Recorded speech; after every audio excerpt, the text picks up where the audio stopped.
बगल में सूखी घास कुछ रौंदी हुई, जैसे रात भर वहां कुछ अनहोनी घटी हो। वो चुपचाप उठा, खुद को ढंका और कुछ सोचता हुआ उस रास्ते पर चल पड़ा जो गांव की ओर जाता था। लेकिन आज वो रास्ता पहले जैसा नहीं लग रहा था।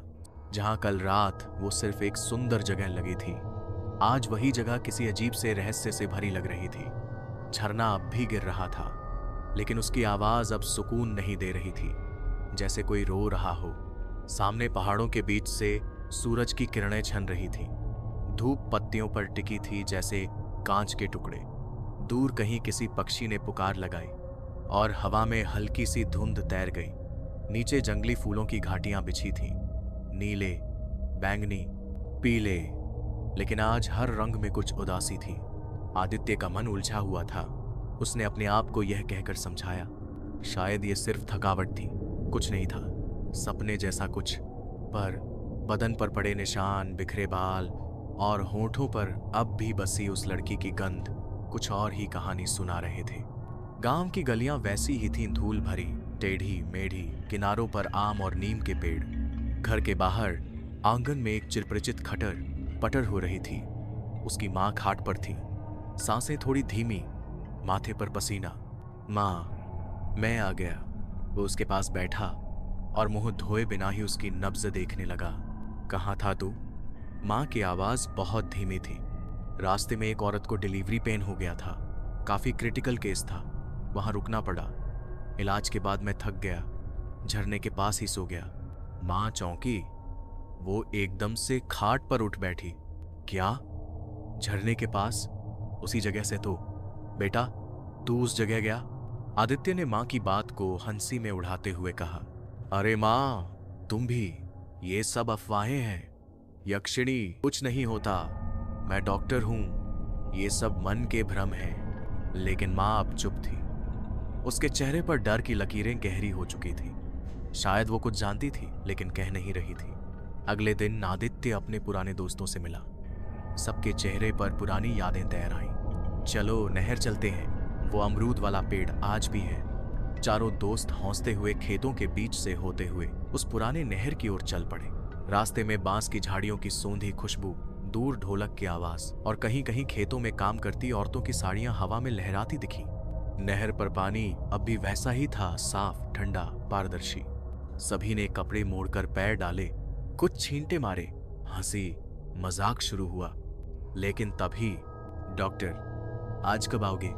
एक धीमी, जानी पहचानी आवाज। आदित्य एकदम सन्न हो गया। उसके कानों में जैसे घंटियां बजने लगीं। पीछे देखा, कोई नहीं। क्या हुआ बे? कुछ नहीं, शायद कोई बच्चा बोल गया। लेकिन उसे खुद भी पता था वो आवाज किसकी थी। शाम, गांव की खामोशी। गांव जैसे अंधेरे के साए में छुप चुका था। हर घर के दरवाजे बंद। लैंप की रोशनी अंदर थी, लेकिन बाहर सिर्फ सन्नाटा। डॉक्टर अपने कमरे में लेटा ही था कि, डॉक्टर, आज कब आओगे? खिड़की से वही आवाज। वो उठ खड़ा हुआ, बाहर देखा। गली के उस पार, चौपाल के कोने पर वही लड़की खड़ी थी, लाल साड़ी में, खुले बाल। रात की रोशनी में उसकी त्वचा मोम जैसी चमक रही थी। होठ लाल जैसे अनार से अभी रस टपका हो। कमर पतली।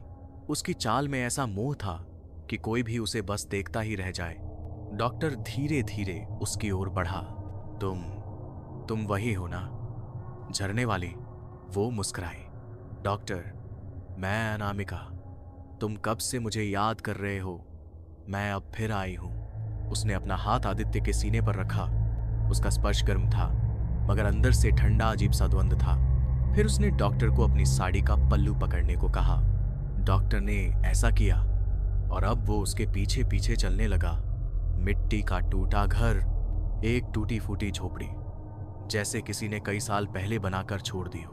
भीतर वो दीपक अब भी जल रहा था। कमरे में एक चटाई, कुछ पुरानी दीवारें और खामोशी, वहीं वो दोनों समा गए। आदित्य अब सोचने की स्थिति में नहीं था। उसके होश जैसे पिघल चुके थे। अनामिका ने धीरे से उसके गाल पर हाथ फेरा, फिर बालों में उंगलियां घुमाई। डॉक्टर, आज सिर्फ तुम और मैं। उसके होंठ, उसकी सांसें, सब कुछ धीरे धीरे आग में बदल रहे थे। डॉक्टर ने उसे दीवार से लगाया, उसकी गर्दन को चूमा, उसकी पीठ को सहलाया और फिर जैसे दो आत्माएं एक दूसरे में समा गईं। सांसों की आवाजें, पसीने की बूंदें और एक अदृश्य तड़प।